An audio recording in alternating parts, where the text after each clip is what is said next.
So this joint work with a couple of colleagues, mostly from the UK but also from Norway. So the paper is titled Discounting Disentangled.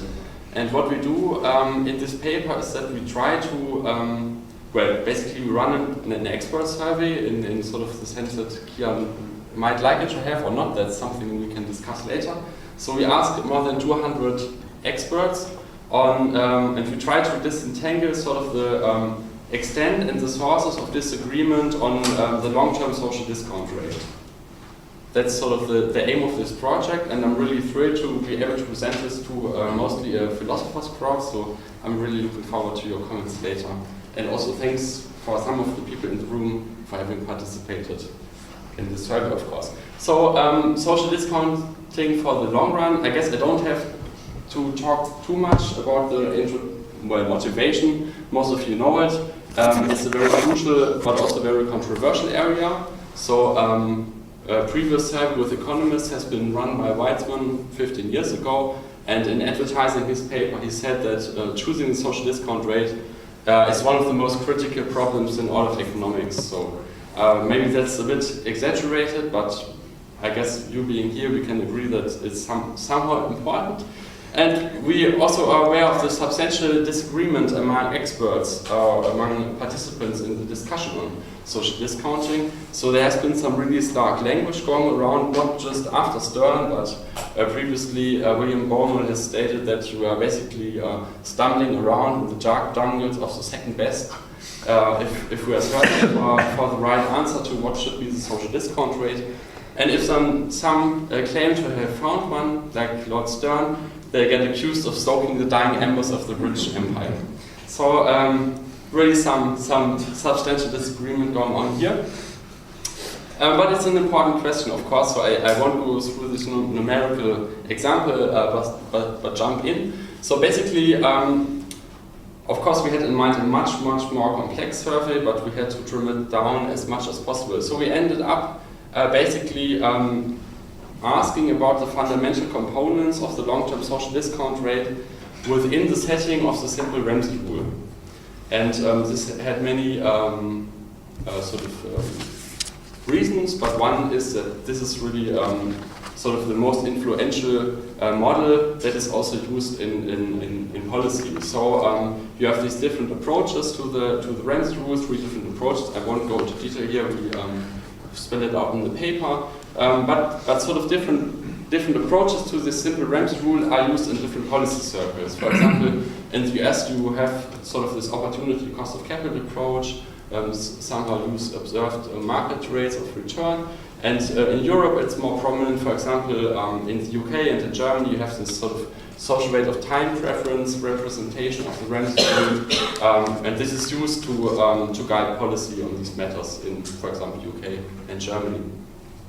I guess I don't have to talk about what are these parameters. We have talked about it before today. So just you find it in policy guidance. It's sort of recently there has been an expert panel. It's this Arrow et al. They have sort of advised the US EPA, and they said, well, this is just from a draft, that it's still a useful framework for examining intergenerational discounting issues. So even still sort of in academic circles, it's quite respected. So this was sort of the way to start from. And what we then did is, as I said, we try to elicit individual components of this Ramsey rule without explicitly referring to it. So we did not talk about the Ramsey rule at all, we just asked about the components that would be relevant for this Ramsey setting. It's very simplified and parsimonious, too simplified perhaps for many of you, and I would agree. It just consists of 7 questions and an opportunity to give open comments, and was conducted via email and online. Okay, so just some brief words about the sampling of experts. We can discuss this in more detail later. So our definition of expertise was to have participated in the discussion on social discounting within the last 15 years. So everyone who has published, and in this case we focus on economic leading or well-respected economics journals since the year 2002. 2000 of course. So basically what we did, it was a big search, so we searched for different keywords, social discounting, social discount rate, and so on, in the abstract and main text of papers that have been published in these more than 100 journals since the year 2000. And then to all the results we got, there were of course a couple of authors who have published more than one relevant paper, so of course we only asked that person once. We also applied a deep relevancy filter, I'm not going to talk about that much, and then we ended up with more than 600 potential experts. We can discuss to what extent these guys are experts in the sense of Kian's definition, but I suggest you read that later. So this survey started out with a very brief preamble. I'm not going to read it here, either you've read it before, I hope you might read it in the paper. So just to say, we are not specifically asking about discounting in the climate change context, so it's about a generic public project. And just to repeat this last point here, so we asked the experts about recommendations and forecasts for single number, global average and long-term values of the following determinants of the social discount rate. And here you have it. So first the four components that we had previously, the fundamental components of the Ramsey rule, if you so will. Then we asked what relative weight should the governmental body place on the following rationales for determining the social discount rate, normative issues involving justice towards future generations, and descriptive issues involving forecasted average future returns to financial assets. And we restricted this choice to add up to 100%, so basically to ask for some kind of weight on these two determinants. So we asked for the social discount rate together, and we also asked for an acceptable range for the social discount rate. Okay. So just a brief summary of the results, because I fear I might not get to the end of it. What our survey provides is basically a lot of discounting raw materials. So we have around 200 responses, and this includes 12 of the 13 members of this ROL expert panel. What we find is that experts recommend substantially lower social discount rate compared to this previous survey by Weitzman of economists.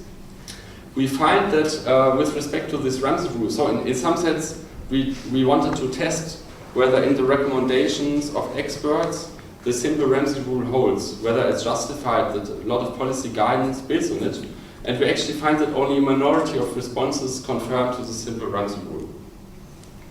And this is because of different reasons we can discuss later, often extensions to the Ramsey rule for uncertainty issues, substitutability issues and so on, but often also very other ethical approaches to intergenerational decision making.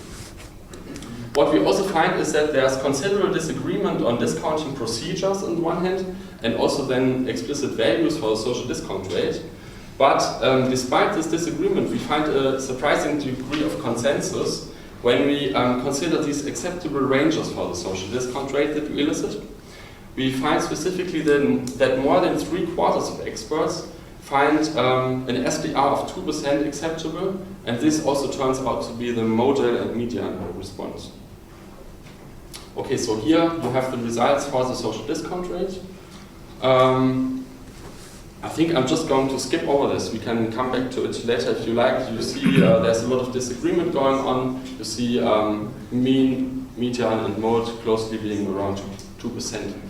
For the rate of societal pure time preference, so this has come up today also before. For example, Anthony has referred to this when he talked about the heterogeneity that one might expect. If Anthony would have followed the latest IPCC report, he would have had potentially to follow them in concluding that a broad consensus is for zero or near zero pure rate of time preference, so that would mean that there's not much heterogeneity. But in the expert recommendations, we actually see a great deal of heterogeneity, and we cannot quite confirm the IPCC's conclusion. So here are the results on the normative and descriptive approaches, or the determinants. You also see that there's a lot of heterogeneity here. So there's really not this clear-cut dichotomy between the two approaches as it sometimes seems to have appeared. So this really means that in formulating long-term public policies and evaluating them, we have to deal with both disagreement and uncertainty. Okay, so what we also got were like half of the experts, more or less, provided qualitative comments, and these range from very short remarks, for example, risk matters, exclamation mark, to really page-long essays, so a rich source of information there. So we grouped them in sort of manually in different categories of sort of topics. So I just listed the five most common, so comments on declining discount rates and time horizons, people being more comfortable with declining discount rates, for example, due to declining time preference rates or to uncertainty about future consumption growth. Then comments on uncertainty in general. Just to read that out, when we assess projects, we need to admit that the current state of the world is full of uncertainties. But in our models, most uncertainties are neglected, and sometimes few remain when these are considered most important or easiest to accommodate. Some other comments on substitutability, environmental scarcity, so relative price effects, heterogeneity, and then also a couple of experts who explicitly talked about how their recommendations for a social discount rate, for example, related to the Ramsey rule. I think I'm going to skip this analysis. Basically, sort of we run different univariate and multivariate regressions. Just to say two things here, that those experts who provided comments tended to recommend lower social discount rates, so 0.4 percentage points. And also the importance of normative versus positive determinants for the social discount rate. So we find that moving 1 percentage point up the sliding scale decreases the recommended social discount rate by 0.02 percentage points. So that means that a pure normativist has a social discount rate around 2% lower, 2 percentage points lower than a pure sort of descriptivist in that sense. Okay, so here's sort of the results on the Ramsey rule. Do experts use the simple Ramsey rule to form their recommendations for the social discount rate? And we find that while for some this coincides, which doesn't necessarily imply that they have used it, we find that for a majority of experts this is not the case. And we also observe that while there are clear directions, so this histogram plots the SDR minus the Ramsey rule social rate of time preference. It goes in both directions, although on aggregate there's a clear direction. So if governments follow basically the standard Ramsey rule, the social rate of time preference, as they do for example in Germany or the UK, if they would use the expert values that you would use to compute this SRTP, they would end up with a discount rate that's more than a percentage point higher than what the experts actually suggested should be the social discount rate. So that makes quite a difference. Okay, to jump further, and here I just listed a few reasons why experts diverge from this simple Ramsey rule. Again, it could be because they use some kind of extended Ramsey rule to incorporate uncertainty about long-term growth. So there's some literature by Christian Grolier, for example, looking into this issue, and we can sort of analyze for which proportion of experts this could have been a potential explanation. And then also sort of these relative price effect stories that Thomas Sterner, for example, has analyzed prominently in his and even Sterner review. Okay, so, but there are also lots of comments on that we should move beyond the simple Ramsey rule. So experts not only don't really use the simple Ramsey rule to compute the social discount rate, but also give quite a number of reasons what one might do instead. So instead of imposing a social waiver function and calculate the corresponding optimum, it might be better to depict a set of feasible paths of consumption, temperature, and so on, and then just let the policymaker make a choice. So some think this is more transparent. This also goes in this direction, that we should sort of set some limits, that philosophers probably talk in the sense of sufficient-tarianism, if I got the word right, and then optimize within some constraints. And then also sort of more deeper critiques of standard utilitarianism. Okay, I fear I'm running out of time, so this is just a nice colorful picture depicting sort of the disagreement or agreement on social discount rate that we find based on the acceptable ranges that we elicited. So you've seen that for the social discount rate, just as a point value, there was quite a lot of disagreement, but when we consider these acceptable ranges, we actually find that a social discount rate of 2% is contained in the acceptable ranges of more than 3/4 of all experts, and actually 92% of experts are comfortable with some SDRs in the interval of 1 to 3%. So if I had more time, I could explain how you would read this out of the diagram, but I think I have to skip it.